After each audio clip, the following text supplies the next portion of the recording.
Oh, hello again, everyone. Thanks for visiting once again. And today I'm going to make a review of this model that I've just bought, this Challenger 2 TES kit. TES, by the way, stands for Target Engagement System. The British Army are very fond of their 3 and 4 letter acronyms. And things like CSP and HAA, IP come up very regularly. I can't tell you what all of those things mean, but essentially the Challenger 2 TES that you can see here is a more advanced and upgraded system from the original Challenger. So the original Challenger had the thermal observation and gunnery sight. That's the TOG system, which is this here, to one side. This one is above the barrel, which is the tell for whether you've got a Challenger 2 in front of you. This one's also equipped with explosive reactive armour on the sides here, which increase the survivability in the case of being hit by high explosive squash head type rounds and so on, but also bar armour on the sides of the turret here and also on the back sides, protecting the engine as well. At the rear side, so as you can see, this is a Ryefield model. It's the first one I've ever bought, and I should say that the last tank kit that I produced was a Chieftain Mark V from Tamiya, and that was about probably 40 years ago. So this is going to be a bit of a different adventure for me. I noticed that some people specialise in armour. I've been looking very carefully at what those guys do. You know who you are. There's one or two that I know really very well now, even in the last few weeks, who bring some outstanding things to the table in terms of how they finish them. And I'm going to see if I can attempt to build this in at some point in the not too far distant future. There are some other projects on the table before then, but we'll get to them. So the kit number is 5039. I think this is a really quite nice picture. That's quite good, and the look of it is good. The box is nicely put together. There's some legends on the side here to show us the ERA, that's explosive reactive armour. This green section here is the IED defence system, I believe. Again, anybody who knows more than me is more than welcome to correct me and put it in the comments, you know, quickly as you like. I'm absolutely delighted to hear from anybody who has something to say about this. And as you can see from this, there are other bits and pieces, which is the automatic auto feed weapon there, the I think 7.62mm caliber machine gun it could be, and then there's a commander's observation turret there, and so on. So we can see the wheels and the hull. So again, well put together, and some views there of the tank with its skirts and so on. So let's put that to one side and have a look at what we get in the box. Originally, when you get the product, you get this, the instructions are underneath everything, so you have to drag everything out to get the instructions out, but it is what it is. You know, that's the way some people like to do this sort of thing. I'm quite happy to dig into the box, and somewhat unusually for a model constructor, the instructions don't really contain any information about the the subject of the model. They just go straight into the instructions, so we have to do our own research, and that means Mr. Wikipedia will get will get consulted quite a lot. So there we go. So let's have a quick look in this, have a quick glance through. Sprue call outs, so there are 1, 2, 3, 4, 5, 6, 7, 8, 9, 10, 11, 12, 13, 14, 15, 16, 17, 18, 19, 20 different components there, and we'll take a look at all of those. And as I say, this is all new to me. I've never seen a Ryefield model before, so instructions are, I think, quite detailed. This is quite thick for a 1/35th scale model, I would guess. I don't know, maybe it is, maybe it isn't. But quite a lot to do. First page here is exclusively devoted to the lower hull here, insertion of bits and pieces, particularly in terms of the rear side. I think this is the rear side because this will be the sprocket wheel, gearbox, or final drive for the sprocket wheel. I would suggest bits and pieces to put in here. We'll see how that all goes. More bits and pieces being inserted, boxwork and various other things, tail hooks and such like. This looks like it could be some PE, some photo etch product here. There is, by the way, a photo etch upgrade for this. There is some photo etch in here somewhere, I guess, but there is a photo etch upgrade which adds to the bar armour, as well as some other things as well.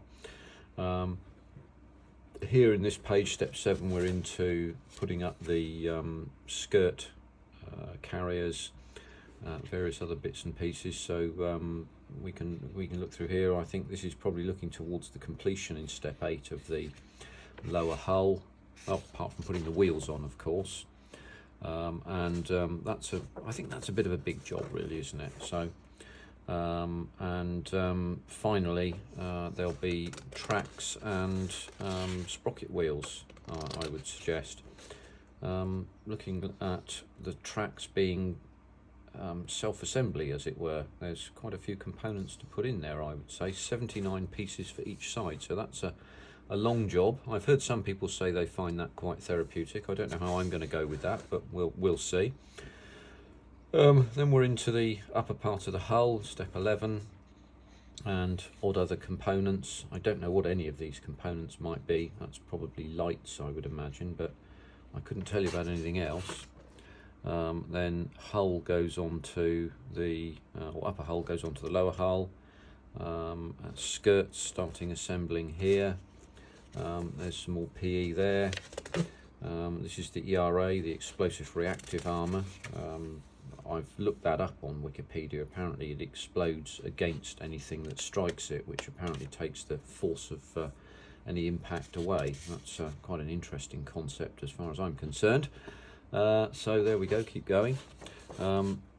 ERA and bar armour being installed to the skirts at the side. Wire hawsers being fitted. And then there's some sort of drum, perhaps a towing drum or something. More bar armour here. Don't forget the PE upgrade will give you this bar armour at the sides and the back here.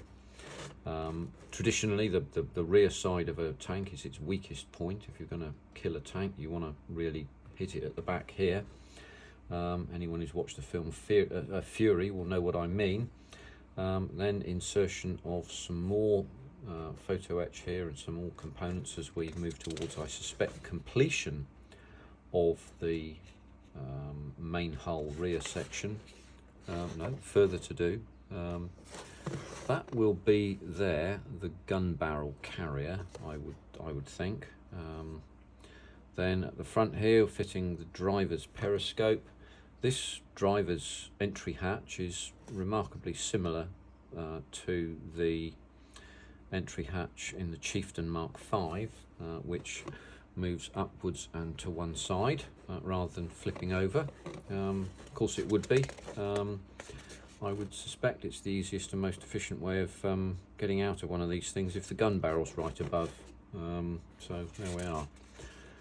Step 23, that looks like the upper hull, some holes to drill on the top and the side, so 0.9mm drills and 1mm drills here, and then 0.8 at the back.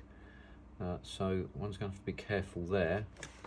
I seem to have been quite good at breaking small drills recently. I can't quite understand why. I expect it's because I'm a bit ham-fisted. And here we go into the upper hull.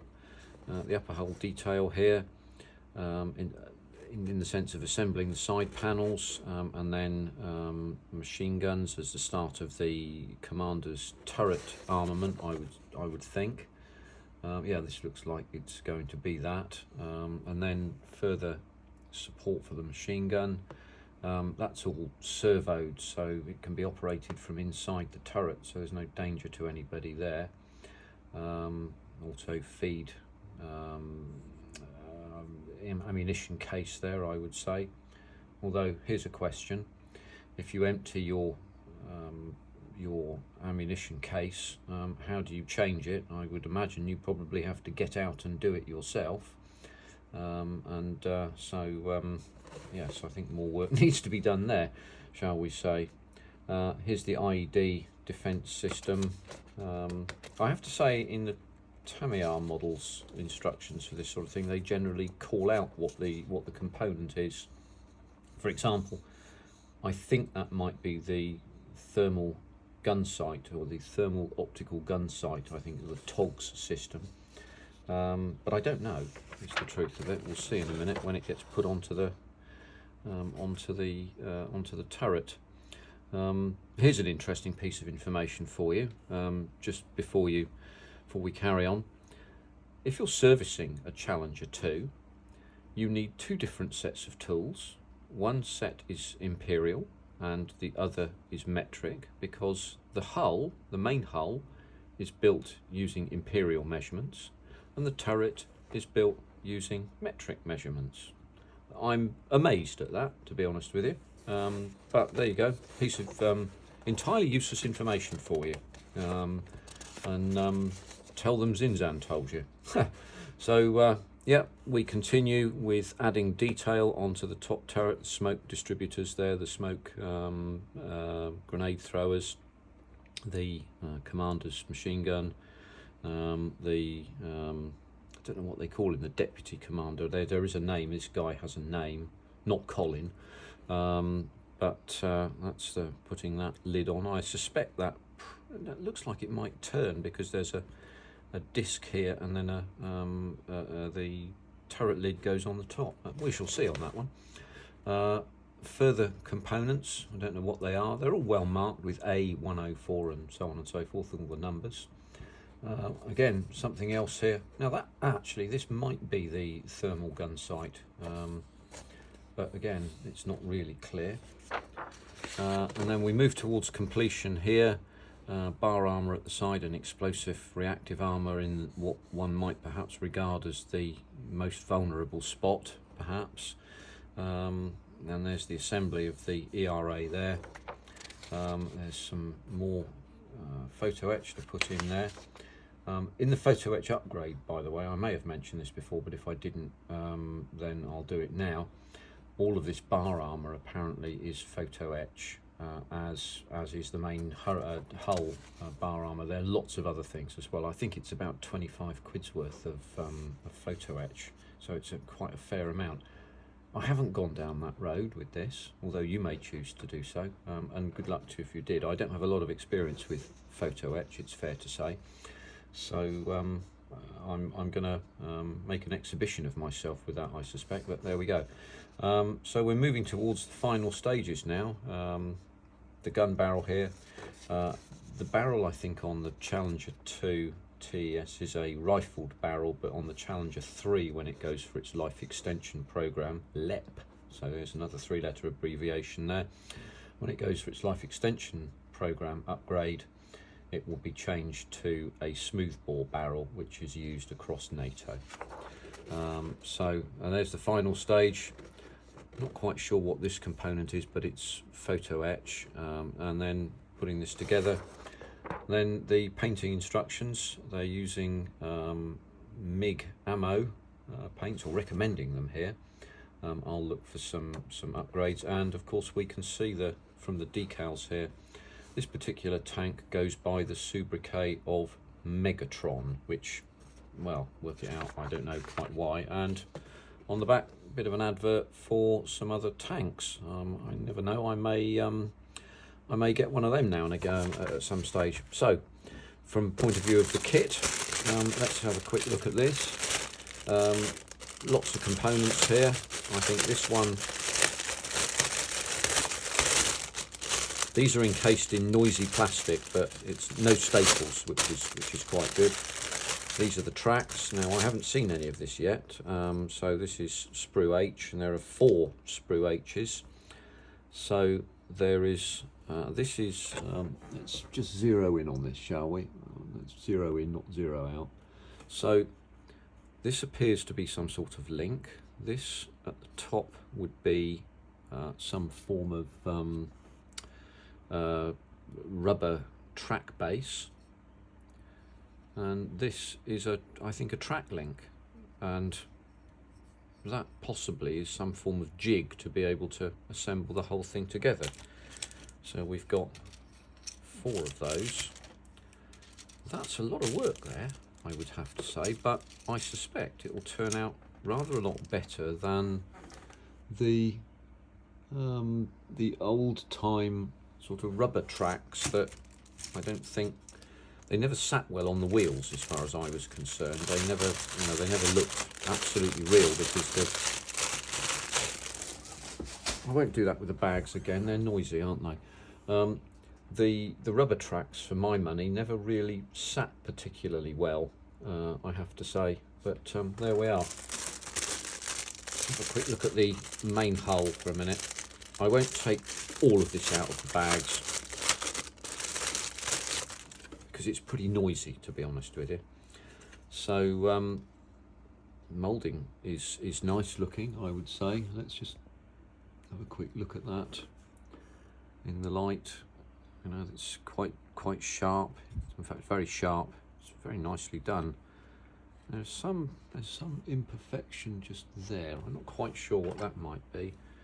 Just in there, and there's a similar one there. It might just be a difficulty with the moulding, but I'm not really clear on why that looks like it does. But there we go. There you are. I've even got a sprue call out on it. It says G. There we go. Go back the other way, and there we go. That gets us back to where we need to be. So that's the main hull upper. Put that over there, out of the way. Turret here, and this is the hull at the underneath of the lower part of the hull. That, I believe, was an upgrade as part of the capability extension program that was introduced in about 2005. So it makes the tank more defensible against improvised explosive devices of the kind that were used in the Middle East from time to time. It's impossible to fully defend against explosive attacks to tanks, because if you use a big enough bomb, then you're going to knock the tank out. But it's designed to make the survivability as great as possible. So this is turret lower half. That looks to me like, yes, this is the rear of the lower hull next to the sprocket wheels, that side and that side. That's the lower hull. Again, this all looks, it's very nicely moulded. I'm going to take these out and have a quick look at them. I will do that just now. Sorry for the noise. Nope. So, I don't know what this is here. These, I'm going to just zoom in on this. I'm not going to make this model for a period of time, but oh, these are inside. Duh. You know, those are inside, so it doesn't matter. But these look like injection points to me. I'm probably not going to get in the way, but here is the that's the final drive for the sprocket wheel. That'll be the idler wheel, I think, probably up there, I suppose. I don't know. And again, the mouldings are great. They're really very good. This is really very high quality, I'm bound to say. Let's zero back out again. There we go. No, this looks incredibly high quality. I think this is going to be a great fun to do, and I'm looking forward to this. Whether I make a complete mess of the weathering or not is another matter. There's a lot of plastic here for a model that's, I think, around the £50 mark. There's an awful lot of plastic here, and it looks absolutely beautifully done, to be honest with you. This is the bar armour and ERA. I think there's, looking at that, there's little point in upgrading to PE. I mean, you might want to. That's just my immediate opinion, which to be honest doesn't really count for very much, if I'm absolutely truthful with you. But this all looks incredibly high quality. It really does. More components here for Well, there's your machine gun there, your 7.62. It looks to me like a general purpose machine gun, the old GPMG, or Jimpy as it used to be called. It's probably a more modern version of it, perhaps. My knowledge of this sort of thing's about 35 years out of date, to be honest with you. As we go further, this is the skirts here. Again, you can see on the back the attachment points, ERA tops and ERA sides. Oh, here we are, here's another bit. We can look at the wheels. Let's have a quick look at the wheels.